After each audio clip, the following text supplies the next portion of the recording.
What's going on, guys? This is Damien from The Lookout, and today we're breaking down the Bardock'S Crew Yellow Archetype. Again, this is this deja vu. I have a feeling like we have been through this before. But anyway, hit that like and subscribe button. We are on our way to 1000 subs when I'm gonna give away 2 booster boxes. Now, roll the video. So what is Bardock'S Crew all about? This, listen to me. This is the most broken archetype of all time. Bardock'S Crew is so powerful that we didn't get it once, not twice, not 3, not 4, but 5 times before this one. This is the 6th time that Bandai is forcing Bardock'S Crew, trying to make it work. This archetype is so broken that Bandai needed to divide its cumulative power to 5 separate pieces for this game and like this reality as it is to be able to sustain this insane craziness. You don't trust me? Here, look at this. 6th time. These are the best 5 Bardock'S Crew leaders in 3 different colors. This archetype is Bandai. Oh god! Like, please stop trying to make Bardock'S Crew work. It's not working. Like, dude, like, if you have failed 5 times in the past, and spoiler alert, you have failed the 6th time as well, maybe it's time to give it a rest. But, you know, this is my job here at The Lookout, so let's power through this. Here's an actual breakdown. What is this deck? It's a yellow teamwork deck, which is actually a cool concept. You play, charge, drop, you use your different crew cards to discount other cards. So like, the more crew members you have working together, the cheaper or more powerful the rest of them are. And this also works with Bardock. So like, the more crew cards you have, like up to 4 of them with different names, they power up the leader, they power up your battle card, your big boss monster. It's a cool concept, except that it doesn't really work, but it's a cool concept. Here is our leader, Bardock'S Crew. Yeah, Bardock'S Crew, you know, it's, as I said, it's so strong that now it's transcending, you know, being battle cards and archetype into leader levels. So auto, once per turn, if it's your turn, when you play a Bardock'S Crew card, draw 1. So if you break turn 1, you're not drawing. So, but hopefully you won't break. Awaken. When your life is at 4 or less, or there are 4 or more Bardock'S Crew cards with different names in your energy, Z energy, battle area and or drop area.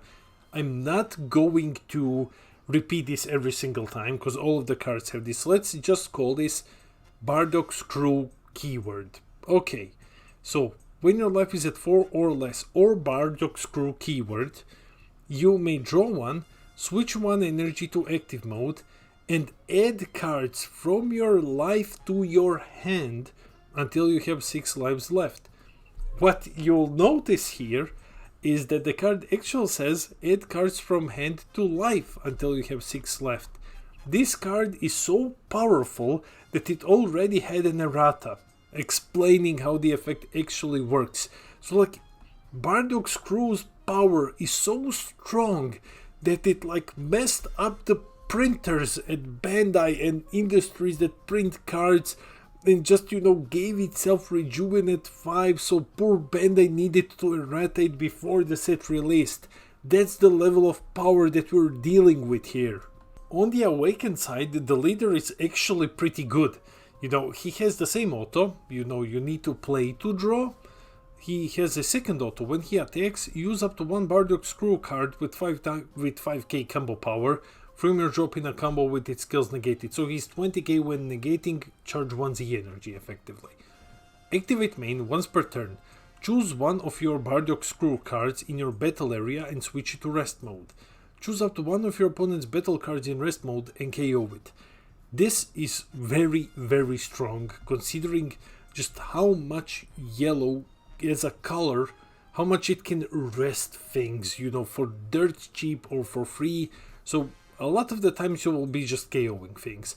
Plus, he is a yellow Saiyan leader, which means that you can use Starless all too easy. You can use other things that, you know, require of you to have a yellow Saiyan leader. A Saiyan tag on a yellow leader is super powerful. But there is also a Z leader. The Z leader is Bardock'S Saiyan Determination, 20k double strike, Z awaken for 1 yellow, when your life is in 3 or less, on a yellow Bardock. It doesn't need to be this Bardock, because as you have seen, Bandai made sure that we have choices. We actually have 4 choices, you know, which Bardock we're going to Z awaken. Auto once per turn, when you use a Bardock's Crew card in a combo, draw 1. So this time you don't need to play, you just need to combo. Activate main. Once per turn, you choose one of your Bardock's Crew cards, you switch it to rest mode, you choose 2 of your opponent's battle cards in rest mode, negate their skills and KO them. Negate their skills is huge. And you're just KOing 2, which this is insanely good. And to make this card even more broken, activate battle once per turn if it's your turn. For each Bardock's Crew card in your Z energy with a different character name, which is 5 of them, 4 plus Bardock, he gets 3k power for the battle. So he can give himself plus 15k, he can make himself 35k double strike. Insanely good Z leader, like stupid good Z leader. Like this is just bonkers, this is genuinely insane. Now I get that you're asking, like, wait Damien, but you're making fun of this archetype, and like the Awakened leader, the Z leader, they're strong. Yeah, now we're entering the rest. So, 2 cost, Unison, Guinea for the sake of family, 15k, amazing, 15k on 2 cost Unison, that's very good. Auto, when this card is played, play up to 1 mono yellow Bardock's Crew with an energy cost of 1 from your hand, then switch it to rest mode. That's fine, you play her, you pay 2, then you play something else. That's pretty strong. Plus 1, auto. If it's your turn, when a battle card is switched to rest mode by one of your skills, draw 1. So immediately, this is a conditional draw 1. Like, you will have ways of doing this, but I would still rather, you know, not have a conditional draw 1. -3, activate main, play up to 1 yellow Bardock card with an energy cost of 4 or less from your hand. This is good, this is strong. There are strong 4 or less cost Bardocks. So the Unison, it's decent. It's not crazy, but it is pretty decent. But wait, it actually gets worse. Allow me to introduce you to the worst floodgate ever created. Tora feelings beheated. I don't know, like, Tora, I am bad. Counter attack, negate and play this card. Okay, if you have 4 more Bardock's Crew cards anywhere, he gets his plus 6k, so he's 10k, doesn't matter. Auto. If your leader is a yellow Bardock's Crew card, you discard 1 from your hand.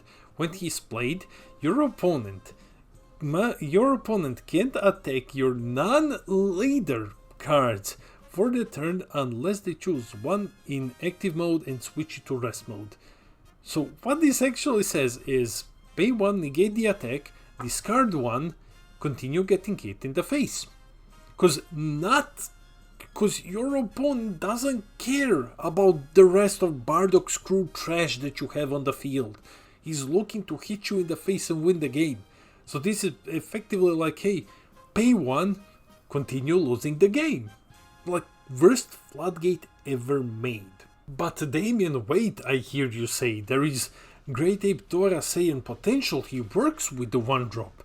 Free cost 15k, unique blocker. Permanent, when he's in rest mode, your opponent can't attack your leader with battle cards. So, you know, you just kinda, you know, use this, and then you mitigate, it's fine. You know, you also have auto limit 1, if your leader is Bardock's Crew, and this card is... and its back is facing up, so if he's awakened, at the end of the battle where this card is used in a combo from hand, you play him from the drop, you just keep, you know, recurring this guy. Auto once per turn. If it's your turn, when this card is switched to rest mode by one of your skills, you switch it to active. That's the best part of the card. You know, like, you can use this guy, and then you use your burst floodgate in the game, and this guy says, look, he cannot attack, you know, your face. Yeah, he can't attack your face with battle cards. He can still swing with Unison, he can still swing with Leader, he can swing into this guy, who has no barrier, no deflect, nothing, and just removes him, and then just continues smashing you in the face. So, like, this is also bad. Now we have Fascia, Feelings Heated, permanent, Bardock'S crew permanent, then it's 10k, activate main, limit 1, if your leader is a yellow Bardock'S crew, you discard her, you basically tutor. You look at top 5 and you grab a Bardock'S crew card or a Unison card. So this is your 1-drop tutor. There is, you know, it's not bad, it's not super good, it's basically your 1-cost tutor. There is nothing more to say about this, it's the same in every archetype. So is it a good card? Yes, it's a good card. Tutors are always amazing. Continuing the bad train, Shugesh, feelings mad because bad, permanent, Bardock'S crew keyword, sometimes 10k. When he is played, you draw 1. The best part of this card is because your leader draws when you play a Bardock'S crew, so you can do this like turn 1, play him, draw 2. That's amazing. Otherwise, like, this is your 1-cost draw guy. Luckily, Shugesh is marginally better when he is in Great Ape form. Permanent, if you have 3 or more energy, he gains double strike, so turn 3, 20k double strike, okay. Auto once per turn, if it's your turn, when this card is switched to rest mode by one of your skills, switch it to active.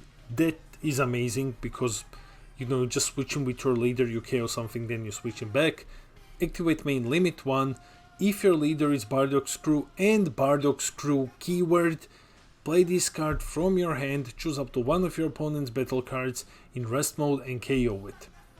So he is a 1-cost 20k that KOs something that doesn't get double strike until turn 3, but he is still like 20k who can restand himself. He isn't bad, he's marginally better than, you know, like the 1-drop. I mean, like, he's infinitely better than the 1-drop, not marginally. But yeah, this is basically Shugesh, you know. Very strong on turn 3, very until then. The last member of the crew is Borgos, feeling like Frieza charismatic villain. This guy is an amazing counterplay. This guy is like the best one when it comes to 1-drops. Counterplay, play him. Bardock'S crew keyword, he is 10k. Auto, when this card is played, choose up to one of your opponent's battle cards with an energy cost of 7 or less and switch it to rest mode. This is your Frieza charismatic villain in yellow. So you just play him and then you just switch something. The strong thing about this card, the best thing about it, is that it isn't leader locked. Like, you don't care about making him 10k. No one cares. But the idea is that switch to rest mode something that's 7 or less isn't locked behind the leader. It's not even locked, you know, behind the color of the leader. So Borgos, absolutely amazing. Borgos is like the best card in this entire archetype. His ape side, however, is like fine. It's like Shugesh. It's just fine. You know, he has dual attack on 3 or more energy. Auto once per turn. If it's your turn, when you switch into rest, you switch him back to active. Amazing. Activate battle, limit 1, Bardock'S crew keyword. Play him from your hand, then choose up to one of your opponent's battle cards and switch it to rest mode. He's 20k, dual attack turn 3.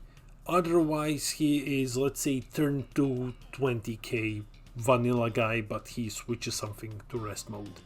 Which is good, because like then you can rest him and you can KO something. He's not bad, he's decent. Like he's like Shugesh, you know, you cannot say that he's bad. The problem is that he has absolutely 0 protection, but other than that, you know, it's a fine card. Finally, we have 2 more Bardock cards. I'm just gonna say a couple of words about this. This is your 1-cost Bardock, sometimes 10k. he's another tutor. He's basically Fascia. He's a different tutor. This is like on auto when he is played. You look at top 5, you grab a 4 or less Bardock's crew, or you grab your Unison. There's not much to say about it. It's a tutor, it's good. Finally, the Bardock Ape, Great Ape Bardock's and potential. This is the best out of the apes. Deflect, like the only one who has actual protection, deflect. Auto for 1 yellow if you have 3 or more yellow energy. When this card is played, play up to 2 Great Ape Bardock's crew cards with different character names and energy cost of 3 from your deck with their skills negated for the turn, then shuffle your deck. So yeah, this guy basically brings your other Bardock's crew apes for 1 energy, turn 3.